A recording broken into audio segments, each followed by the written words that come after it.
The Giro Rosa has hit the Alps. But before we got there, the race started among fabulous crowds in the town of Cervico near Milan.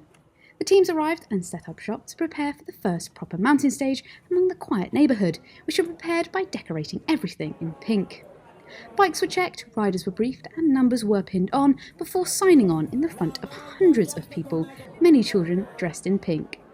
Yeah, I feel like everyone was waiting for this stage because it's the first mountain top finish, and I feel like it's a day where all climbers have a chance to fight and to show their strength. So yeah, I'm looking forward to this stage. Yeah, I think everybody, at least the GC riders have been waiting for this, so I think there's still a lot of power in the bunch. I expect beforehand also a lot of attacks, people that want to be in front before the climb starts, so we'll be fast and then lead out till the bottom of the climbs, and of course one first big fight for the GC, and I expect already big differences today. It will definitely be a really, really tough stage. 14K uphill finish.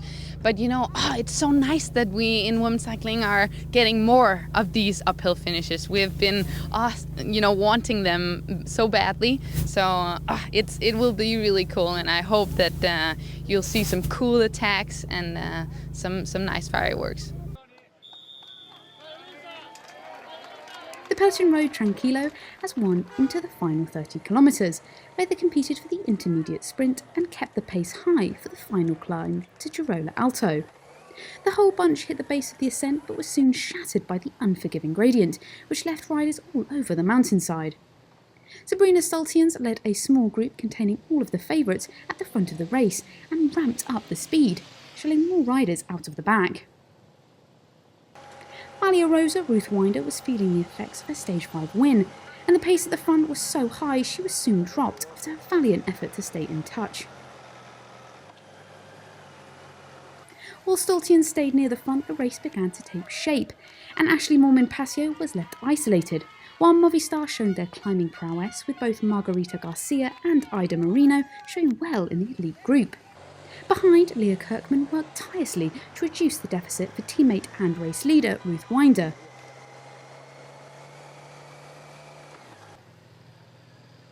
At the front of the race, the leading group was down to just 5.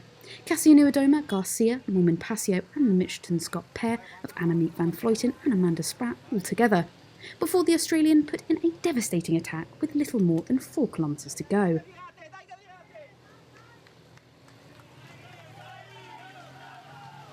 One kilometre later, former race winner Megan Garnier rejoined the group, who could only battle for second. As for up front, Spratt took a solo win in the sunny alpine village of Giro Alto. Teammate Van Vleuten crossed the line in second place, 29 seconds down, with Mormon-Pasio third. Despite a huge effort, Ruth Winder forfeited her Giro Rosa, finishing in 17th place, some 1 minute 49 seconds behind Spratt. Yeah, we're really happy. The whole team rode really well today to set up Annemiek and I for that climb. We came and rode it a couple of weeks ago, so we knew it really well. We knew that we had to be patient and wait for our moment, and that's what we did, and I'm really happy to take it for the team. We also had a lot of trust in the fact we'd seen the climb, and our director behind, he knew it really well too, so we knew we just had to wait. We knew it would get steeper again and we could really use that, and fortunately for us it was quite hard before that. There were a lot of attacks, so we almost benefited from that. Today it was all about having a sort of conservative race, but going as hard as possible, and hats off to Mitchelton-Scott. They played a good card today, and congrats to Amanda. She's really having a great year, and they're obviously riding off this being able to double up. Good job to them, but I'm still feeling good, and there's a lot still to come in the Giro, so we'll see what happens.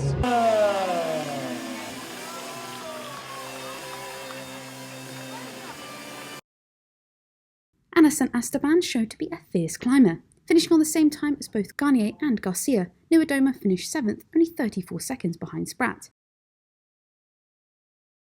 Spratt's victory takes her into the overall lead, with teammate Van Vleuten just 30 seconds down. Sabrina Stultians entering the top 10.